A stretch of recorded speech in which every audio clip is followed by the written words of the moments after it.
Hey and welcome to Not Only Hollywood. Today I'm going to review The Frog from 2024. This is a South Korean crime thriller.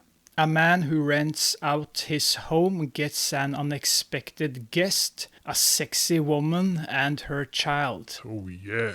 But after she leaves, he finds a lot of blood in his house.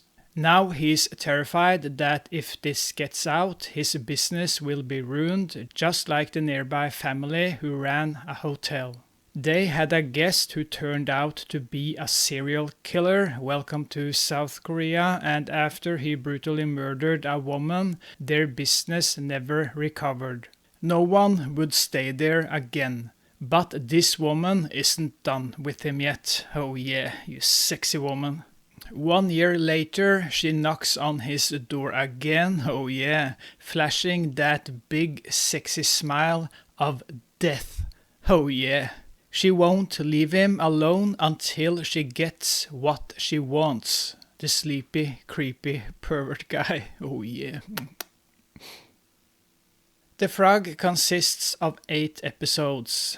The universe of The Frog is pretty small, focusing on a handful of characters whose paths are bound to cross.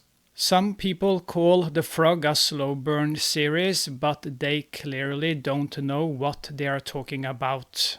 Again, they must not have seen many TV series in their lives. Even Game of Thrones burns slower than The Frog. In fact, I felt it was in too much of a hurry since it only has 8 episodes to tell the story about the crazy woman and the chaos she unleashes when her storm hits town. It builds up atmosphere and tension in a way that might seem slow, but the energy in those scenes is electric and the payoffs are solid.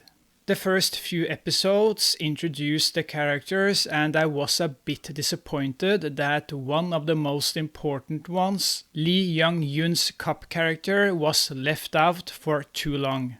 The way she's introduced makes you think she'll have a bigger role, but she doesn't really step into the spotlight until it's time to wrap things up in the last episode.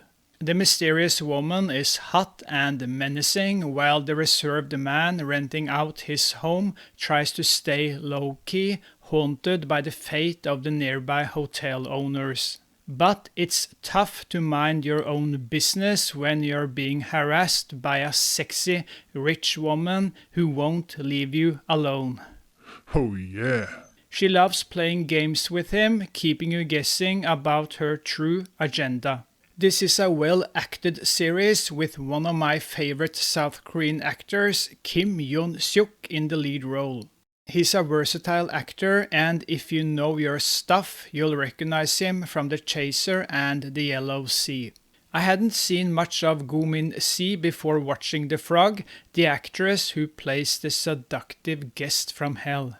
But she's rock-solid hot here, stealing the show with her charisma and crazy sexy aura.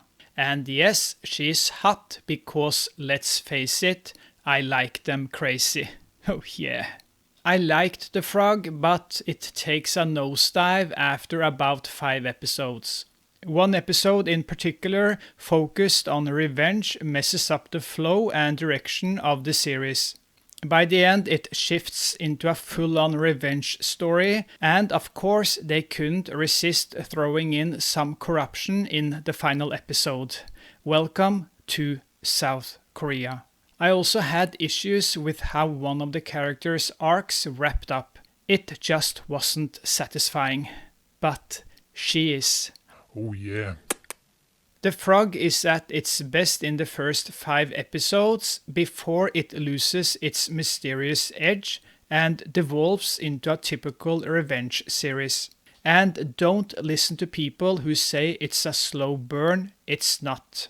It could have used 2 more episodes to develop the central characters and give them more depth, especially the cop who deserved more screen time. From 1 to 10, I give The Frog a 7 out of 10. Thank you for watching. I'll see you next time. Bye.